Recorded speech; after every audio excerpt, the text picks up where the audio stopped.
med at sætte linen på. Gør det til en regel. Start træningen der hjemme i entréen. Det er det nemmeste.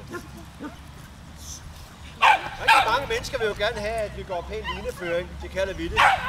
Nogle kalder det at gå pænt i line. Lineføring.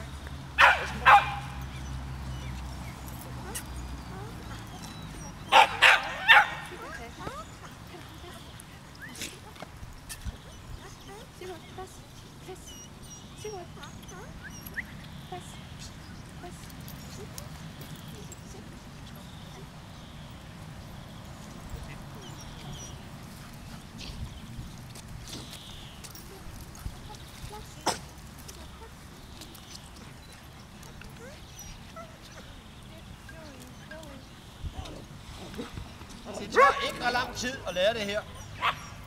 Man kan gøre det på flere måder. Jeg bruger 2 på mine hold. Den ene det er, at man lærer hunden at have med venstre ben.